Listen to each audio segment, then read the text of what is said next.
Olá, boa noite. Que bom poder ter você aqui conosco, você que fidelizou durante todos os dias, foi o nosso convidado especial nesta semana, Semana Santa. E hoje nós damos continuidade com um dos temas que não é diferente, especial todo. E aí, pastor, tudo bem? Tudo bem? Tudo bem com você que está acompanhando conosco aí? O tema de hoje, realmente, nós não podemos deixar de estudar sobre ele. Tem tudo a ver com aquilo que nós estudamos ontem, com a morte de Cristo. E se a morte dele aconteceu como nós acreditamos, o tema de hoje você precisa entender e saber que ele ressuscitou por cada um de nós. Muito bem. Na verdade, Cristo vive. E a maior prova disso que nós temos é que o túmulo está vazio. Gostaríamos nesse momento de orar com você. Feche seus olhos. Vamos orar. Nosso Deus, agradecemos muito por tudo que o Senhor tem feito na nossa vida. Agradecemos durante essa semana cada tema apresentado pelo pastor Luiz, cada oportunidade que tem sido dada para nós refletirmos em quem é Jesus de fato, o que ele fez e qual a importância dessa salvação para os nossos dias hoje.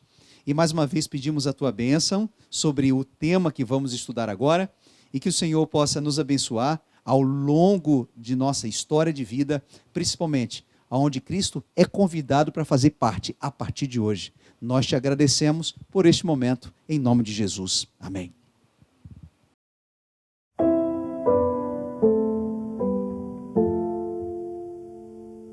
É sobre recomeço. É sobre ter a certeza de que eu não fui tão longe que Deus não pudesse me alcançar. É sobre transformação. É sobre recomeçar. Eu sou o Alexandre, né? Tive uma história aí nas drogas, com uns 13, 14 anos, saindo de casa e não poderia ir morar com meus pais, meus 5 irmãos lá, eles não deixavam eu morar lá. Eu peguei e vou para a Praça da Sé. Comecei a ir para o centro da cidade lá, usar droga e ficar lá fazendo furto. Aí a coisa foi crescendo, foi tomando uma proporção grande, aí eu entrei no crime, aconteceu tudo o que posso imaginar, tráfico, tudo aconteceu na minha vida. Eu sou do Paraná e eu conheci uma moça lá que me fez um convite para vir para São Paulo, né, para uma casa de prostituição. Comecei a conhecer as drogas, bebia muito, fiquei naquele lugar muito tempo trancada ali, não saía para nada porque estava muito viciada. Eu estava num bar ligando para a família que eu não aguentava mais, que eu estava pensando até tirar minha vida. E foi quando eu conheci o Alexandre, nesse mesmo dia que eu tinha acabado de desligar o telefone e falar com a minha irmã. E aí a gente ficamos juntos e fomos usar crack, aí eu aluguei um kitnet perto da Cracolândia. E depois, quando deu os 5 anos completos, foi quando aconteceu o fato que a gente não aguentou mais, estava dentro de uma comunidade, tinha vendido barraco, tinha vendido tudo, não tinha mais nem quase a roupa do corpo. E minha irmã falou para ir embora para lá. E quando a gente chegou lá, a gente começou a ter estudo para uma irmã minha que já era adventista e o meu cunhado. E o cunhado dela me chamou para trabalhar, e eu fui trabalhar e ele ficava o dia inteiro falando de Deus, ele insistiu, na verdade ele insistiu, né?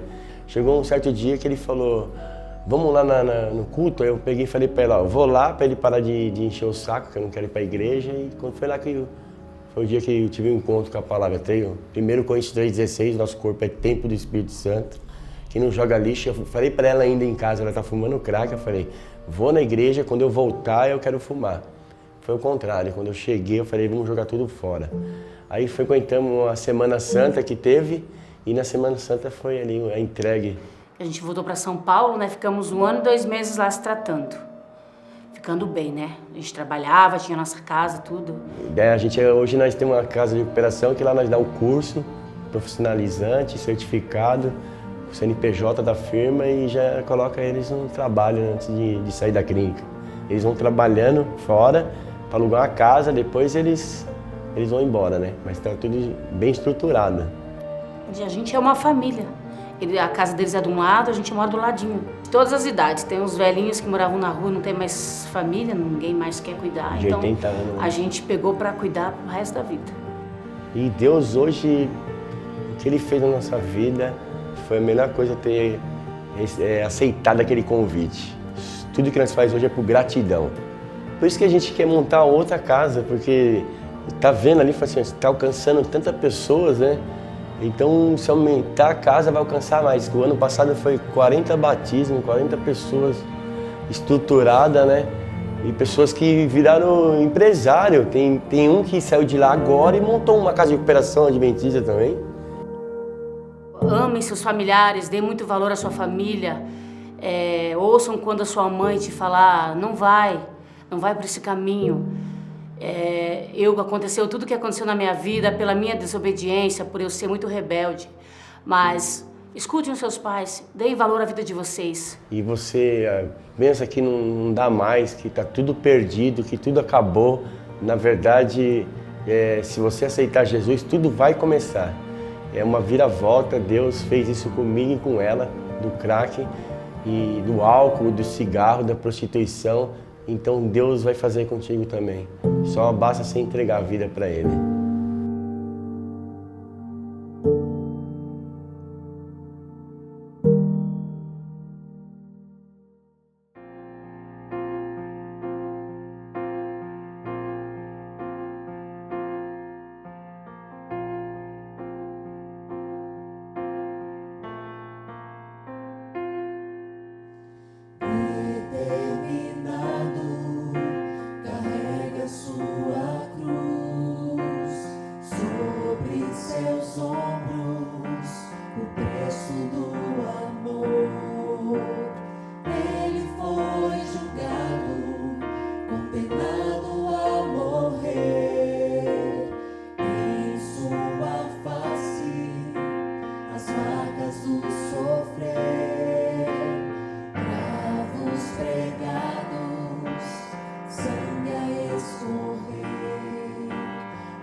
escolho sua vontade obedecer. Toca em meus olhos, para que eu veja sua luz. Me guia no caminho, onde encontro sua cruz. Se entregou.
Senhor,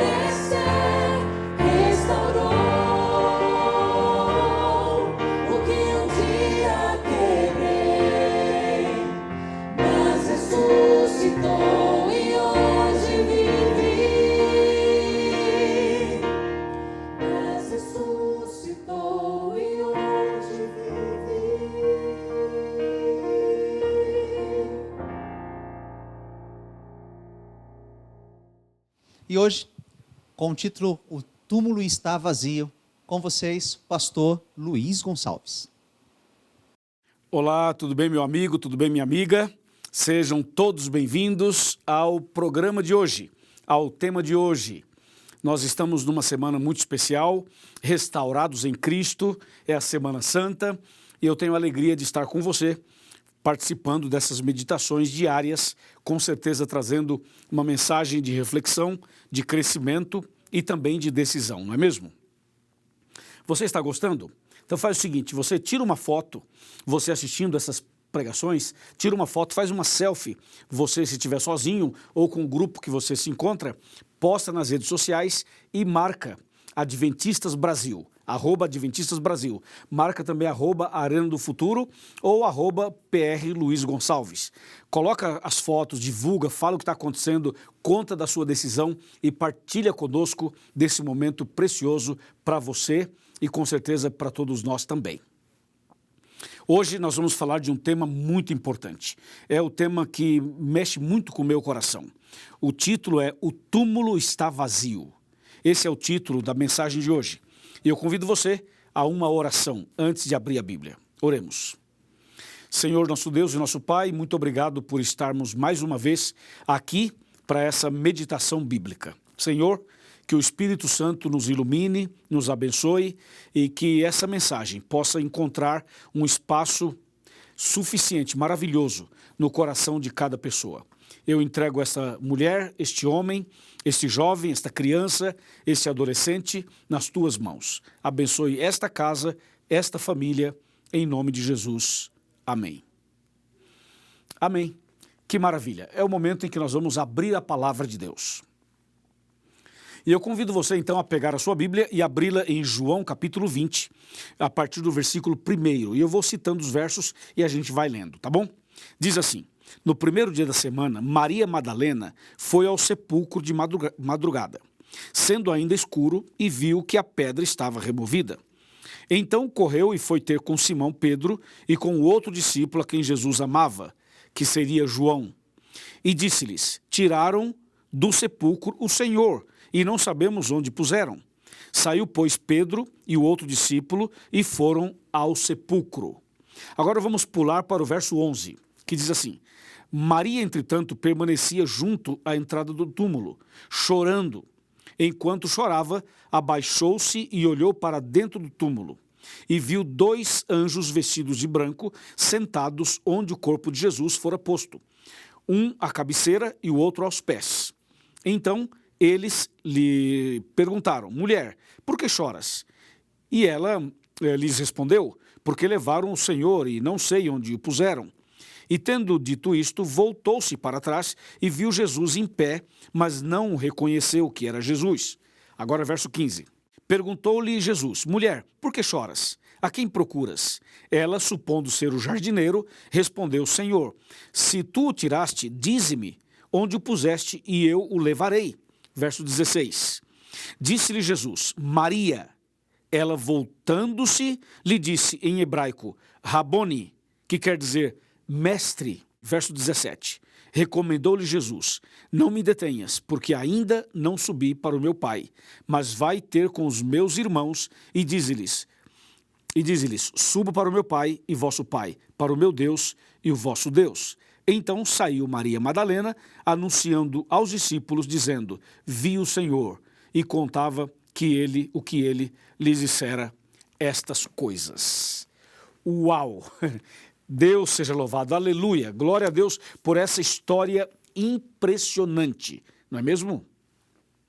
Meu amigo e minha amiga, veja, eu já estive em Israel 2 vezes, já estive nesse túmulo 2 vezes, e eu vou contar para vocês com base na Bíblia e com base na minha experiência estando lá em Israel. Mas antes de eu falar do túmulo vazio e contar detalhes sobre esse assunto, eu quero que você preste muita atenção numa coisa. Eu vou lhe fazer uma pergunta. A pergunta é a seguinte: você acha que o diabo queria que Jesus morresse? Sim ou não? Bom, essa é uma pergunta bastante curiosa, porque é fácil falar assim, claro que sim, ou é fácil dizer, não, ele não queria que Jesus morresse. Analisemos rapidamente esse detalhe.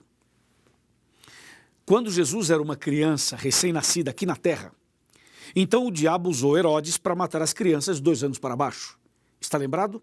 Naquela ocasião, o diabo queria que Jesus morresse, quando Jesus ainda era uma criança. Mas depois Jesus cresceu e Jesus foi batizado no Rio Jordão por João Batista. E ali começou o seu ministério. Após o início do seu ministério, através do batismo, o diabo já não queria mais que Jesus morresse.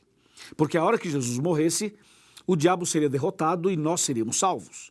Então, se você observar na Bíblia, após o batismo de Cristo, você vai perceber o diabo todas as vezes tentando levar Jesus ao pecado. Por isso que logo após o batismo, lá no deserto, Jesus fez 40 dias de jejum e oração e no final apareceu o tentador e ele fez 3 tentações. A ideia do inimigo era que Jesus pecasse. Se Jesus pecasse, pronto, o inimigo seria vitorioso e Jesus seria derrotado. Ele lutou, fez de tudo para Jesus não morrer na cruz. Usou Pedro, usou pessoas, usou situações, ou seja, lutou até o final. Quando o diabo viu que Jesus ia morrer na cruz mesmo e que ele não conseguiria impedi-lo, então o diabo pensou assim, agora que ele vai morrer mesmo, eu estarei perdido e, enfim, não tenho mais o que fazer. Então o diabo pensou, eu vou fazer da morte dele a pior morte de todas. E por isso que Jesus sofreu terrivelmente antes de ser crucificado. E mesmo crucificado, ele foi morrendo aos poucos e o seu sangue foi caindo gota a gota enquanto ele estava pendurado entre o céu e a terra naquela tarde de sexta-feira no Monte do Calvário. O que o diabo esqueceu é que quanto mais Jesus sofria, quanto mais ele apanhava, quanto mais ele sangrava, quanto mais o inimigo tentava humilhar Jesus, mais perfeito era o seu sacrifício e mais fielmente se cumpria as profecias do Antigo Testamento, sobretudo Isaías 53. Lembra? Entendeu? Então, o sacrifício de Cristo, apesar de todo o sofrimento, tudo que ele passou, foi exatamente como tinha que ser, como estava profetizado, para salvar você e eu. Quando Jesus morreu na cruz e o diabo foi derrotado e ele viu que não tinha mais o que fazer, estava perdido, então o diabo tentou de alguma maneira impedir a ressurreição de Cristo. Que ilusão! Como impedir a ressurreição de Jesus? Isso é impossível. Mas quando Jesus foi sepultado naquela tumba na rocha, então foi colocado ali uma baita de uma pedra com o selo romano do império que dominava.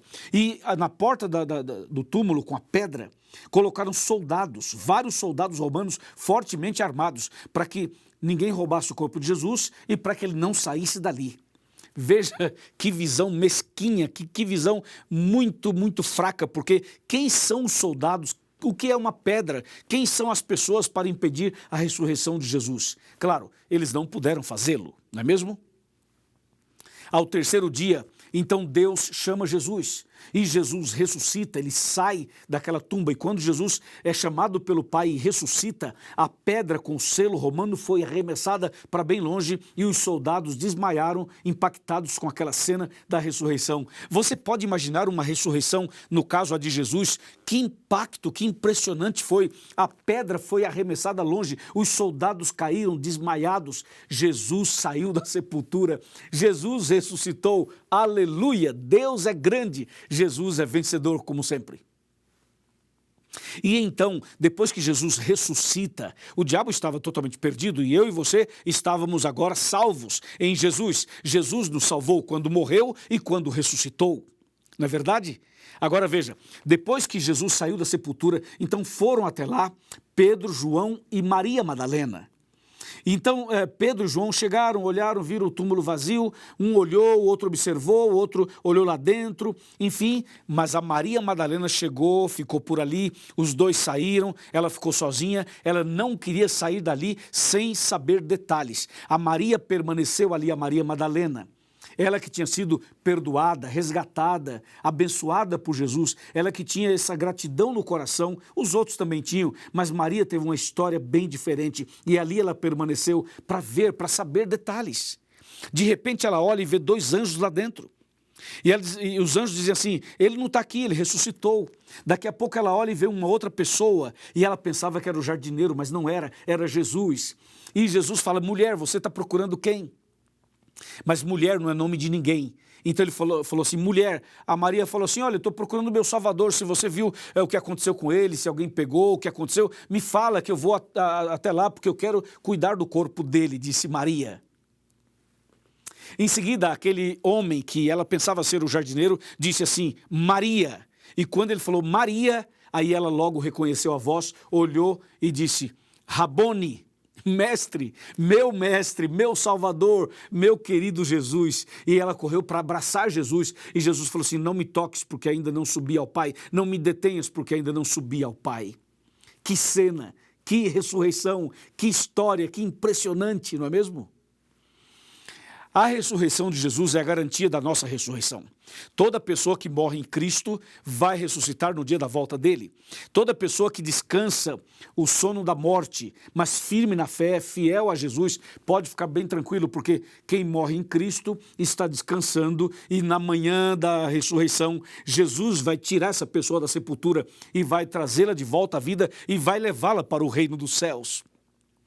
Quão maravilhoso vai ser o dia da ressurreição. A Bíblia diz, Jesus disse, eu sou a ressurreição e a vida. Quem crê em mim, ainda que esteja morto, viverá. E aquele que vive, crê em mim, não morrerá eternamente. Você crê nisso? Sim, eu creio. Eu creio que Jesus vai voltar e a ressurreição dele é a garantia da minha ressurreição. A ressurreição dele é a garantia da ressurreição do seu marido, da sua esposa, dos seus filhos, do seu pai, da sua mãe. Todo aquele que aceitou Jesus e morreu em Cristo está com a salvação garantida. E naquele dia, quando Jesus voltar nas nuvens dos céus, vai ser espetacular. Ver as sepulturas se abrindo, ver as pessoas saindo da terra, saindo de lugares que nós não podemos imaginar, mas todos que morreram em Cristo ressuscitarão incorruptíveis e os vivos serão transformados e levados para os céus.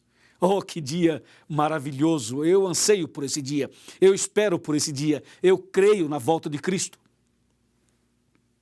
Mas você não pode crer na volta de Cristo sem crer na primeira vinda dele, sem crer na sua morte, na sua ressurreição. Eu creio também na ressurreição de Jesus e eu tenho certeza que você também crê. Sabe, eu estive lá no túmulo de Jesus, eu visitei a Terra Santa, fui aos lugares sagrados, tudo é muito impressionante, a gente chora o tempo todo, mas quando chegou a minha vez de entrar no túmulo vazio de Jesus, esse dia foi inesquecível, esse dia está no meu coração, só de falar para você eu já fico emocionado aqui. Eu me lembro que eu estava na fila, porque sempre tem uma fila para ir lá visitar o túmulo de Jesus, e eu estava na fila e chegou minha vez de entrar. E quando chegou minha vez, eu fico assim numa rocha, né? E tem uma porta. Então quando você chega para entrar, eu parei em frente à porta do túmulo de Jesus. Pensa comigo nessa cena. E em cima da porta tem uma frase, que é um texto bíblico. E a frase dizia assim, ele não está aqui, vírgula, ressuscitou. Uau! Aleluia, Jesus. Quando eu li essa frase, eu já comecei a chorar. Só de você ver essa frase ali em cima, você já se derrete, porque você sabe o que diz a Bíblia, você sabe o que Jesus fez. E eu li essa frase, imagina, ele não está aqui, ressuscitou. Gente, isso é muito forte, não é mesmo? Eu entrei na sepultura já chorando e quando entrei, realmente o túmulo está vazio, que é o título da mensagem de hoje, o túmulo está vazio. Eu entrei lá, eu sou testemunha ocular de que o túmulo está vazio, de que Jesus não está ali, que Jesus ressuscitou, Jesus vive, Jesus está vivo, Jesus intercede por nós. Eu entrei chorando, sentei no chão da sepultura. Fiquei um tempo ali sentado, chorando, depois me ajoelhei, orei a Deus, reconsagrei minha vida ao Senhor e orei por todas as pessoas da América do Sul, que é a região onde eu trabalho. Que momento precioso. Então eu saí dali, parece assim, renovado, entende? Com a minha vida espiritual renovada. Sim, Jesus não estava ali. E eu pergunto, onde Jesus está então? Eu fui até Israel e entrei no túmulo de Jesus e ele não estava ali. Eu já sabia que ele não estava ali. Mas uma coisa é você ler na Bíblia, outra coisa é você ir lá e entrar no túmulo e ver que ele não está lá. Onde Jesus está? Sabe o que diz a Bíblia? Quando 2 pessoas ou 3 estiverem reunidas em meu nome, ali estarei no meio deles. Portanto, Jesus está aqui comigo, está aí com você, está na sua casa, está no seu quarto, está na sala, está na cozinha, está na igreja. Jesus está em todo lugar porque Ele é onipresente. Ele é onipresente, Ele pode estar presente em todos os lugares ao mesmo tempo. Ele está no céu intercedendo por nós, mas Ele também está conosco o tempo todo. Entendeu? Sim, meu amigo e minha amiga, Jesus ressuscitou. E essa é a certeza da nossa fé, essa é a certeza da nossa salvação, essa é a nossa maior esperança, é isso que nós temos no coração, é por isso que nós somos cristãos, é por isso que eu sou um pastor adventista, é por isso que eu estou pregando para você, porque Jesus ressuscitou, Jesus está vivo e Jesus vai voltar nas nuvens dos céus para nos buscar. Amém?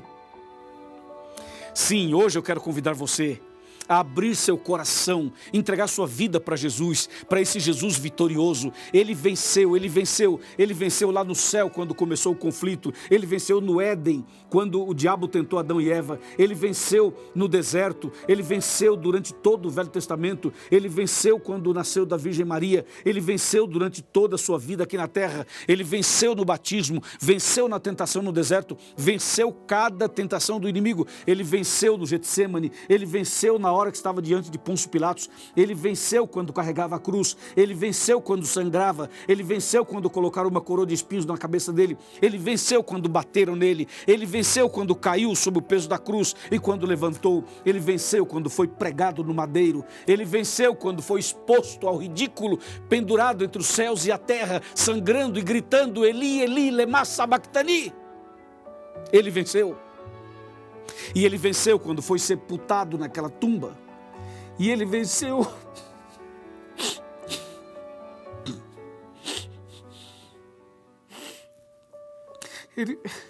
Ele venceu quando saiu daquela sepultura. Ele venceu. E a vitória dele é a sua vitória, é a minha vitória. Ele venceu quando foi sepultado. Ele venceu quando saiu da sepultura, entende? Sim, Jesus venceu o tempo todo. E a vitória dele é a sua e a minha vitória. Por isso, eu estou com a Bíblia aberta para lhe mostrar que esse Jesus que venceu é o mesmo Jesus que vai voltar. É o mesmo Jesus que vai dar a vitória para você. Então, abra o seu coração, entrega a sua vida para Ele, nasça de novo, comece uma vida nova, volta para Jesus, volta para os braços do Pai, volte para a igreja, se batize, nasça outra vez, amém? Sim, meu amigo, é isso que Deus espera de você e de mim. Se você aceita, se você crê, se você quer seguir esse caminho, se você quer realmente ser um servo desse Deus, se você quer ir para o céu com Ele, se você deseja mesmo isso, então levante a sua mão e diga, pastor, eu aceito, eu quero, eu creio. Levante a sua mão e diga isso. E eu vou orar por você. E depois da oração, eu vou pedir a um pastor que cuide de você, a um irmão que está do seu lado que cuide de você, a alguém que te abrace, que te proteja, que te ajude, para que você possa se preparar para você ser batizado o mais breve possível. Estamos combinados? Que assim seja. Amém. Vamos orar. Senhor nosso Deus, obrigado por essa mensagem de que o túmulo está vazio. O Senhor ressuscitou. O Senhor está vivo e o Senhor em breve voltará. Nesse momento, eu e essa pessoa que está aqui, estamos decididos a te servir e andar nos teus caminhos. Cuida de cada um de nós e leva-nos para o céu quando o Senhor voltar. Em nome de Jesus. Amém. Que maravilhosa esperança é essa que nós conhecemos hoje. Cristo vive para nos dar a vida e a vida eterna. Agora você vai receber um link para que você possa acessar, responder, tirar suas dúvidas, interagir conosco e, quem sabe, estudar um pouco mais sobre esse tema. Amanhã nós teremos um pouco mais, o último dia da nossa Semana Santa. Fique todos com uma boa noite e até amanhã. Uma boa noite para todos vocês. Até mais.